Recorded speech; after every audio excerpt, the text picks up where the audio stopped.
बिस्मिल्लाहिर्रहमानिर्रहीम।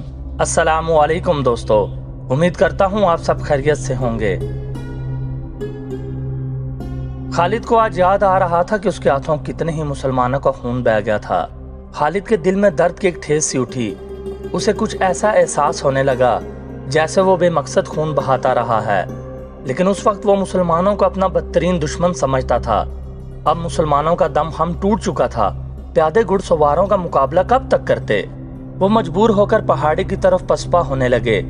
रसूल अकरम सल्लल्लाहु अलैहि वसल्लम भी अपने साथियों के साथ एक तंग सी वादी की तरफ जा रहे थे। जिस तरह मुसलमानों ने फतह की खुशी में अपना मोर्चा छोड़ दिया था और जंग का पांसा अपने खिलाफ पलट लिया था, इस तरह कुरैश के आदमी मुसलमानों की लाशों पर और तड़पते हुए जख्मियों पर माले गनीमत इकट्ठा करने के लिए टूट पड़े। उनमें से कुछ कुरैश रसूल करीम सल्लल्लाहु अलैहि वसल्लम के ताक़ुब में चले गए, लेकिन आप सल्लल्लाहु अलैहि वसल्लम के साथियों ने उन पर ऐसी बेजिगरी से हल्ला बोला कि उनमें से ज़्यादातर कुरैश को जान से मार डाला और जो बच के वहाँ से भाग निकले। रसूल अकरम सल्लल्लाहु अलैहि वसल्लम एक बुलंद जगह पहुँच गए। आप सल्लल्लाहु अलैहि वसल्लम ने वहाँ से सूरत हाल का जायज़ा लिया। आपके 30 सहाबा में से 16 शहीद हो चुके थे। जो 14 जिंदा थे उनमें ज्यादातर जख्मी थे। आपने बुलंदी से मैदान जंग का जायजा लिया। आपको कोई मुसलमान नजर नहीं आ रहा था। मुसलमान ये समझ कर के रसूल अकरम सल्लल्लाहु अलैहि वसल्लम शहीद हो चुके हैं, सख्त मायूसी के आलम में इधर उधर बिखर गए। कुछ वापस मदीना चले गए, कुछ कुरैश के इंतकाम से बचने के लिए पहाड़ी के अंदर मौजूद थे। यहाँ रसूल खुदा सल्लल्लाहु अलैहि वसल्लम को अपने जख्मों की तरफ तवज्जो देने की फुर्सत मिली। आपकी बेटी हज़रत फातिमा ज़हरा रज़ियल्लाहु ताला अन्हा, जो आपको हर तरफ तलाश कर करके थक चुकी थीं, आपके पास आ पहुंची थी। करीब ही एक चश्मा था। हज़रत अली वहां से किसी चीज में पानी लाए और आपको पिलाया। हज़रत फातिमा आपके जख्म धोने लगी। वो सिसक सिसक कर रो रही थी। खालिद को आज याद आ रहा था कि रसूल करीम सल्लल्लाहु अलैहि वसल्लम की शहादत की खबर ने उसे रूहानी सा इत्मीनान दिया था, लेकिन एक ललकार ने उसे चौंका दिया। वादी में ललकार की गूंज बड़ी दूर तक सुनाई दे रही थी।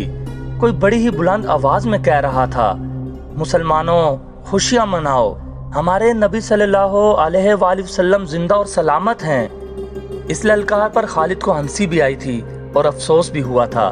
उसने अपने आप से कहा था कि कोई मुसलमान पागल हो गया है।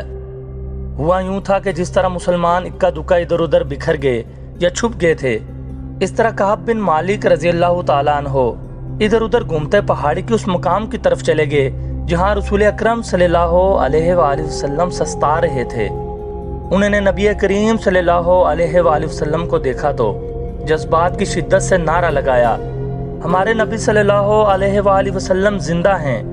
तमाम मुसलमान जो अकेले अकेले या दो दो चार चार की टोलियों में इधर उधर बिखर गए थे, इस आवाज पर दौड़ कर आए।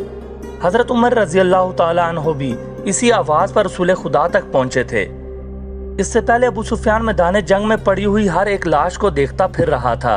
वो रसूल करीम सल्लल्लाहु अलैहि वसल्लम का जस्ते मुबारक तलाश कर रहा था। उसे कुरैश का जो भी आदमी मिलता उससे पूछता, तुमने मोहम्मद की लाश नहीं देखी सल्लल्लाहु अलैहि वसल्लम? इसी तलाश में खालिद उसके सामने आ गया। खालिद, अबू सुफियान ने पूछा, तुमने मोहम्मद सल्लल्लाहु अलैहि वसल्लम की लाश नहीं देखी? नहीं, खालिद ने जवाब दिया और अबू सुफियान की तरफ जरा झुक कर पूछा, क्या तुम्हें यकीन है कि मोहम्मद सल्लल्लाहु अलैहि वसल्लम शहीद हो चुके हैं? हाँ, अबू सुफियान ने जवाब दिया। वो हमसे बचकर कहाँ जा सकता है? तुम्हें शक है? हाँ अबू सुफियान, खालिद ने जवाब दिया। मैं उस वक्त तक शक में रहता हूँ जब तक अपनी आंखों से ना देख लूँ। मोहम्मद इतनी आसानी से कत्ल हो जाने वाला शख्स नहीं है सल्लल्लाहु अलैहि वसल्लम। मालूम होता है तुम पर मोहम्मद का तिलिस्म तारी है। अबू सुफियान ने तकब्बुर के लहजे में कहा, क्या मोहम्मद हम में से नहीं था? क्या तुम उसे नहीं जानते थे? जो शख्स इतनी कत्लो गारत का जिम्मेदार है, एक रोज उसे भी कत्ल होना है। मोहम्मद कत्ल हो चुका है, नाउज़ बिल्लाह। जाओ और देखो, उसकी लाश को पहचानो। हम उसका सर काट कर मक्का ले जाएंगे। अस्तगफिरुल्लाह व अतूबु अलैह, नाउज़ बिल्लाह। ऐन उस वक्त पहाड़ी में से कअब बिन मालिक की ललकार गरजी, मुसलमानों खुशियां मनाओ, हमारे नबी सल्लल्लाहु अलैहि वसल्लम जिंदा सलामत हैं। پھر یہ آواز بجلی کی کڑک کی طرح گرجتی کڑکتی وادی اور میدان میں گھومتی پھرتی رہی۔ سن لیا ابو سفیان؟ خالد نے کہا۔ اب میں تمہیں بتاتا ہوں کہ محمد کہاں ہے صلی اللہ علیہ وآلہ وسلم۔ میں اس پر حملہ کرنے جا رہا ہوں، لیکن میں تمہیں یقین نہیں دلا سکتا کہ میں محمد کو قتل کر کے آؤں گا۔ کچھ دیر پہلے خالد نے رسول کریم صلی اللہ علیہ وآلہ وسلم اور ان کے ساتھیوں کو پہاڑی کے اندر جاتے دیکھا تھا، لیکن وہ بہت دور تھا۔ خالد ہار ماننے والا اور اپنے ارادے کو ادھورا چھوڑنے والا آدمی نہیں تھا۔ اس نے اپنے چند ایک سواروں کو ساتھ لیا اور پہاڑی کے اس مقام کی طرف بڑھنے لگا جدھر اس نے رسول کریم صلی اللہ علیہ وآلہ وسلم کو جاتے دیکھا تھا۔ مشہور مورخ ابن شام کی تحریر سے پتہ چلتا ہے کہ رسول اکرم صلی اللہ علیہ وآلہ وسلم نے جب خالد کو اپنے سواروں کے ساتھ اس گھاٹی پر چڑھتے دیکھا جہاں آپ صلی اللہ علیہ وآلہ وسلم تھے، تو آپ کے منہ سے بے ساختہ دعا نکلی، اے خدائے ذوالجلال، انہیں اسی وقت وہیں کہیں روک لے۔ خالد اپنے سواروں کے ساتھ گھاٹی چڑھتا جا رہا تھا۔ وہ ایک درہ سا تھا جو تنگ ہوتا چلا جا رہا تھا۔ گھوڑوں کو ایک قطار میں ہونا پڑا۔ رسول کریم صلی اللہ علیہ وآلہ وسلم زخموں سے چور پڑے تھے۔ حضرت عمر رضی اللہ تعالیٰ عنہ نے جب خالد اور اس کے سواروں کو اوپر آتے ہوئے دیکھا تو وہ تلوار نکال کر کچھ نیچے اترے۔ ولید کے بیٹے، حضرت عمر نے للکارا، اگر لڑائی لڑنا جانتے ہو تو اس درہ کی تنگی کو دیکھ لو، اس چڑھائی کو دیکھ لو، کیا تم اپنے سواروں کے ساتھ ہمارے ہاتھوں سے بچ کر نکل جاؤ گے؟ خالد لڑنے کے فن کو خوب سمجھتا تھا۔ اس نے دیکھ لیا تھا یہ جگہ گھوڑوں کو گھما پھرا کر لڑنے کے لیے موزوں نہیں ہے بلکہ خطرناک ہے۔ خالد نے خاموشی سے اپنا گھوڑا گھمایا اور اپنے سواروں کے ساتھ وہاں سے نیچے اتر آیا۔ جنگ احد ختم ہو چکی تھی۔ قریش اس لحاظ سے برتری کا دعویٰ کر سکتے تھے کہ انہوں نے مسلمانوں کو زیادہ نقصان پہنچایا، لیکن یہ جنگ ہار جیت کے بغیر ختم ہو گئی تھی۔ لیکن یہ ہماری شکست تھی۔ خالد کو جیسے اپنی آواز سنائی دی۔ مسلمانوں کی نفری 700 تھی اور ہم 3000 تھے۔ ہمارے پاس 200 گھوڑے تھے۔ ہماری فتح تب ہوتی جب ہم محمد کو قتل کر دیتے۔ نعوذ باللہ۔ خالد نے اپنے آپ میں جنجناہٹ محسوس کی۔ اس پر ایسی کیفیت طاری ہو گئی کہ اس کے دانت بجنے لگے۔ اسے جنگ کا آخری منظر یاد آنے لگا۔ اس نے اس بھیانک یاد کو ذہن سے نکالنے کے لیے سر کو جھٹکا دیا، لیکن مکھیوں کی طرح یہ یاد اس کے ارد گرد بنبناتی رہی۔ اسے اپنے آپ میں شرم سی محسوس ہونے لگی۔ جنگجو یوں نہیں کیا کرتے۔ خالد جب حضرت عمر رضی اللہ تعالیٰ عنہ کی للکار پر واپس آ رہا تھا تو اس بلندی سے اس کی نظر میدان جنگ پر پڑی۔ وہاں لاشیں بکھری ہوئی تھیں، شاید ان میں بے ہوش زخمی بھی ہوں گے۔ لاشوں اور زخمیوں کو اٹھانے کے لیے نہ ابھی مسلمان آگے بڑھے تھے نہ اہل قریش۔ خالد کو ابو سفیان کی بیوی ہند نظر آئی۔ وہ ہاتھ میں خنجر لیے ہوئے دوڑی چلی آ رہی تھی۔ اس کے اشارے پر قریش کی وہ عورتیں جو قریش کے لشکر کے ساتھ آئی تھیں اس کے پیچھے پیچھے دوڑی آئیں۔ ہند ہر ایک لاش کو دیکھتی تھی۔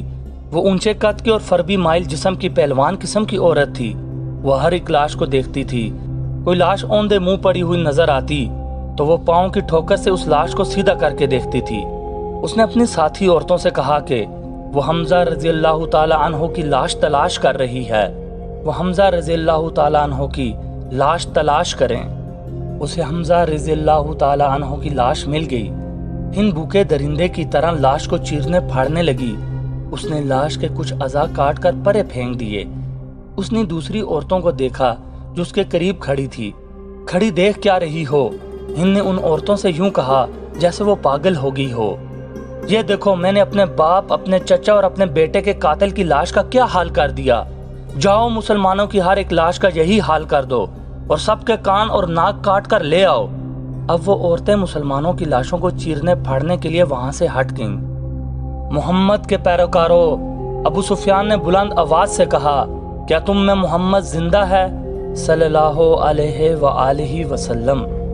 رسول کریم صلی اللہ علیہ وآلہ وسلم نے آواز سنی تو اپنے ارد گرد بیٹھے ہوئے مسلمانوں کو اشارہ کیا کہ وہ خاموش رہیں۔ ابو سفیان نے اپنا سوال اور زیادہ بلند آواز سے دہرایا۔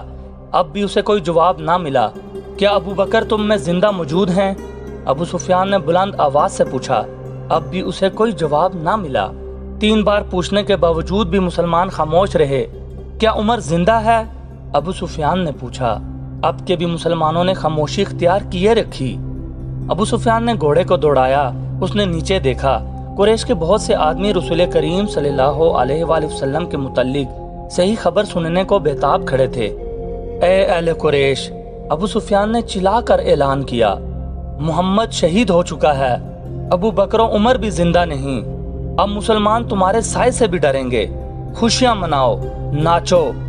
अहले कुरैश नाचने और हुल्लड़ मचाने लगे, लेकिन गरजती हुई एक आवाज ने उन्हें खामोश कर दिया। ए खुदा के दुश्मन!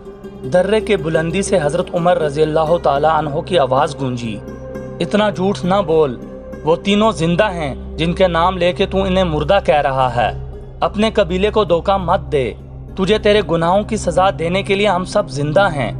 अबू सुफियान ने तंजिया कहका लगाया।